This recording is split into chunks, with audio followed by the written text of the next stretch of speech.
ہمارا دین ہمیں ایک طرف اپنے خالق سے جوڑتا ہے، دوسری طرف ہمیں بندوں کے ساتھ اچھی طرح زندگی بسر کرنے کی تعلیم دیتا ہے۔ کوئی شخص صحیح معنوں میں دیندار ہو نہیں سکتا جب تک وہ اللہ تعالیٰ کے حقوق کے ساتھ ساتھ بندوں کے حقوق ادا نہ کرے۔ اپنے حقوق کے بارے میں تو اللہ تعالیٰ کیا فرماتے ہیں کہ وہ جس کو چاہے معاف کر دے، لیکن بندوں کے حقوق جب تک بندے معاف نہیں کریں گے اس وقت تک معاف نہیں ہو سکتے۔ حقوق العباد کا معاملہ بہت اہم معاملہ ہے۔ حقوق العباد کا مطلب کیا ہے؟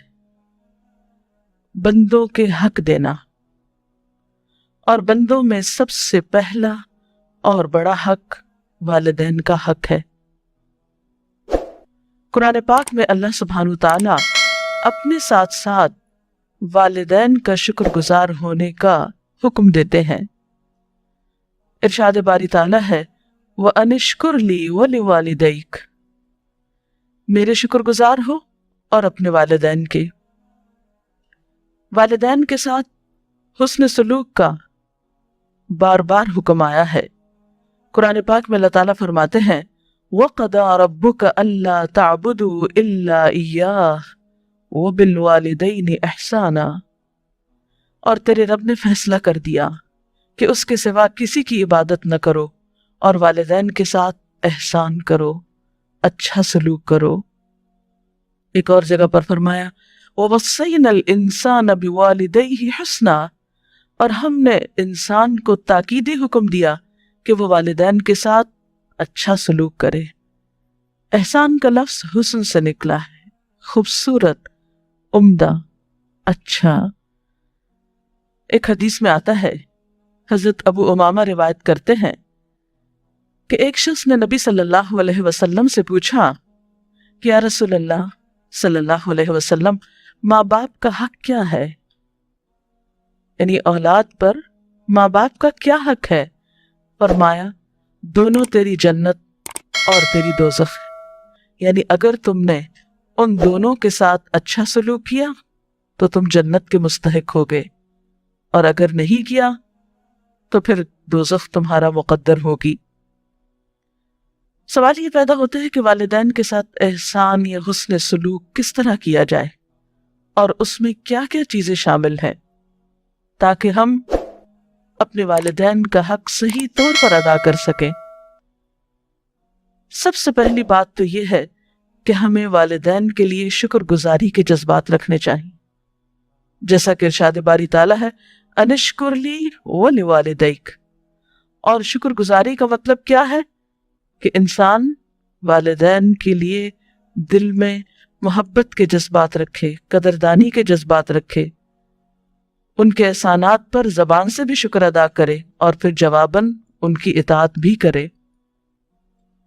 والدین کو خوش رکھنا یہ بھی احسان کی ایک شکل ہے۔ حضرت عبداللہ بن عمرو کہتے ہیں کہ نبی صلی اللہ علیہ وسلم نے ارشاد فرمایا اللہ کی خوشنودی والد کی خوشنودی میں ہے، یعنی اگر والد خوش ہیں تو اللہ تعالیٰ بھی تم سے خوش ہیں، اور اللہ کی ناراضگی والد کی ناراضگی میں ہے۔ ایک اور حدیث میں آتا ہے کہ ایک آدمی اپنے ماں باپ کو روتا ہوا چھوڑ کر نبی صلی اللہ علیہ وسلم کے پاس ہجرت پر بیعت کرنے کے لیے حاضر ہوا، تو آپ نے اس شخص کو واپس لوٹا دیا اور فرمایا جاؤ اور جا کر ان کو خوش کرو جس طرح تم انہیں رلا کر آئے تھے۔ گویا والدین کو خوش رکھنا اولاد کی ذمہ داریوں میں سے ایک ہے۔ پھر اسی طرح زبانی کلامی خوش بھی نہیں رکھا جا سکتا جب تک ان کی خدمت نہ کی جائے۔ اس لیے حسن سلوک کی ایک اہم کڑی کیا ہے کہ سب سے پہلے والدین کی خدمت کی جائے۔ اس سلسلے میں ہم دیکھتے ہیں کہ آپ صلی اللہ علیہ وسلم نے فرمایا وہ آدمی ذلیل ہو پھر ذلیل ہو پھر ذلیل ہو، یعنی 3 بار آپ نے یہ بات فرمائی۔ لوگوں نے پوچھا کہ اللہ کے رسول صلی اللہ علیہ وسلم کون آدمی؟ فرمایا وہ آدمی جس نے ماں باپ کو بڑھاپے کی حالت میں پایا دونوں کو پایا یا ان میں سے ایک کو پایا اور پھر ان کی خدمت نہ کی اور اس طرح جنت میں داخل نہ ہوا. تو گویا والدین کی خدمت جنت میں داخلے کا ذریعہ ہے، جنت میں داخل ہونے کا طریقہ ہے. اسی طرح ایک اور حدیث میں آتا ہے کہ ایک شخص آپ کے پاس جہاد کرنے کی غرض سے حاضر ہوا تو آپ نے اس سے پوچھا کہ کیا تمہارے ماں باپ زندہ ہیں؟ تو اس نے کہا جی ہاں. آپ نے ارشاد فرمایا جاؤ اور ان کی خدمت کرو، یہی جہاد ہے. یعنی اگر والدین کی خدمت کرنے والا اور کوئی نہیں تو ایسے شخص سے تو جہاد بھی ساقط ہے. اسی طرح والدین کے ساتھ عاجزی اور انکساری کے ساتھ پیش آنا یہ بھی حسن سلوک میں شامل ہے. قرآن پاک میں اللہ تعالیٰ فرماتے ہیں وَاخْفِضْ لَهُمَا جَنَاحَ الذُّلِّ مِنَ الرَّحْمَةِ، اور ان دونوں کے لیے اپنے کندھے جھکا کر رکھو مہربانی کے ساتھ. یعنی ایک طرف مہربانی ہو اور دوسرے ادب اور احترام ہو. حضرت ابو ہریرہ نے ایک بار دو آدمیوں کو دیکھا، ایک سے پوچھا یہ دوسرے تمہارے کون ہیں، یعنی یہ تمہارے ساتھ کون جا رہے ہیں؟ تو اس نے کہا کہ یہ میرے والد ہیں. تو آپ نے ان کو تلقین کی کہ دیکھو ان کا نام نہ لینا، یعنی نام سے نہیں پکارنا کیونکہ یہ ادب کے خلاف ہے. کبھی ان سے آگے نہیں چلنا اور نہ کبھی ان سے پہلے بیٹھنا، یعنی ادب و احترام میں یہ چیزیں بھی شامل ہیں. ایک اور روایت میں آتا ہے کہ اللہ تعالیٰ نے موسیٰ علیہ السلام کے پاس وحی بھیجی کہ اے موسیٰ اپنے ماں باپ کی توقیر کرو، یعنی عزت کرو، اس لیے کہ ماں باپ کی عزت کرنے والے کی میں عمر بڑھا دیتا ہوں. یعنی جو شخص اپنے ماں باپ کی عزت کرتا ہے، ان سے عزت سے پیش آتا ہے، اس کی عمر میں برکت ہوتی ہے، اور اس کو ایسی اولاد عطا کرتا ہوں، ایسا بیٹا عطا کرتا ہوں جو اس کی عزت کرتا ہے. یعنی والدین کے ساتھ حسن سلوک ان نیکیوں میں سے ہے جس کی جزا انسان کو دنیا میں ہی مل جاتی ہے. اور فرمایا جو ماں باپ کو ستاتا ہے میں اس کی عمر کم کر دیتا ہوں اور اس کو پھر ایسی اولاد دیتا ہوں جو اس کو ستائے. پھر اسی طرح والدین کے ساتھ محبت سے پیش آنا چاہیے. ابن عباس کی روایت ہے نبی صلی اللہ علیہ وسلم نے فرمایا جو نیک اولاد اپنے ماں باپ پر محبت بھری نظر ڈالتی ہے اللہ تعالیٰ اس کو اس نظر کے بدلے ایک حج مقبول کا ثواب عطا کرتے ہیں. آپ دیکھیے کہ حج کرنا کتنا مشقت والا کام ہے، لیکن جو شخص ماں باپ کو پیار سے دیکھتا ہے اس کے لیے اتنا بڑا اجر و ثواب لکھ لیا جاتا ہے. لوگوں نے پوچھا اللہ کے رسول صلی اللہ علیہ وسلم اگر کوئی شخص دن میں 100 بار ایسا کرے، یعنی 100 بار محبت سے دیکھے، تو آپ نے فرمایا جی ہاں اگر کوئی 100 بار بھی دیکھے تب بھی اللہ بالکل پاک ہے، یعنی اس کے پاس بے حساب اجر و ثواب تمہارے تصور سے بہت بڑا ہے، تنگ دلی سے پاک ہے. پھر اسی طرح محبت کے ساتھ دیکھنے اور پیش آنے کے ساتھ ساتھ گفتگو میں بھی محبت، ادب و احترام اور نرمی ہونی چاہیے. قرآن پاک میں خاص طور پر تلقین کی گئی فَلَا تَقُلْ لَهُمَا أُفٍّ وَلَا تَنْهَرْهُمَا، ماں باپ کو اف تک نہ کہو. یعنی اگر کوئی بات ان کی ناگوار گزرتی ہے، تمہیں ناپسند آتی ہے، تو جواب میں اف نہ کہو اور نہ ہی ان سے جھڑک کر بات کرو، بلکہ اس کے برعکس نرمی سے گفتگو کرنی چاہیے. اسی طرح والدین کے لیے نرمی اور محبت اور شفقت کے ساتھ گفتگو کرنی چاہیے. نہ صرف یہ کہ ہمارے عمل سے اس کا اظہار ہو، بلکہ گفتگو میں بھی اس کا اظہار ہونا چاہیے. ان کو برا بھلا کہنے سے پرہیز کرنا چاہیے. حضرت عبداللہ فرماتے ہیں کہ نبی صلی اللہ علیہ وسلم نے ارشاد فرمایا سب سے بڑا گناہ یہ ہے کہ انسان اپنے والدین پر لعنت بھیجے. عرض کی گئی کہ یہ کیسے ہو سکتا ہے، یعنی کوئی شخص ایسا بد نصیب بھی ہے کہ جو ماں باپ کو برا بھلا کہے؟ تو آپ نے فرمایا کہ ایک شخص کسی کے ماں باپ کو گالی دیتا ہے تو گویا اس نے خود اپنے والدین کو دی. یعنی اگر آپ کسی کے والدین کو دیتے اور وہ پلٹ کے آپ کے والدین کے، تو آپ سبب بنے اپنے ماں باپ کو برا کہلوانے کے. تو گویا ایسے عمل سے بھی پرہیز کرنا چاہیے جس سے براہ راست تو کیا انڈائریکٹلی بھی والدین کے لیے تکلیف اور پریشانی کا سبب نہ بنے۔ پھر اسی طرح والدین کی اطاعت کرنا، ان کی بات ماننا یہ بھی ضروری ہے، اور نافرمانی سے پرہیز کرنا چاہیے۔ اپنے ماں باپ کے ساتھ نیکی کرو، تمہاری اولاد تمہارے ساتھ بھلائی کرے گی۔ اسی طرح ایک اور روایت میں آتا ہے، آپ صلی اللہ علیہ وسلم نے فرمایا، کیا میں تمہیں بڑے گناہ کے بارے میں نہ بتاؤں؟ صحابہ کرام نے عرض کیا، کیوں نہیں اے اللہ کے رسول صلی اللہ علیہ وسلم؟ آپ نے فرمایا، سب سے بڑا گناہ یہ ہے کہ انسان اللہ کے ساتھ کسی کو شریک کرے اور پھر اپنے والدین کی نافرمانی کرے۔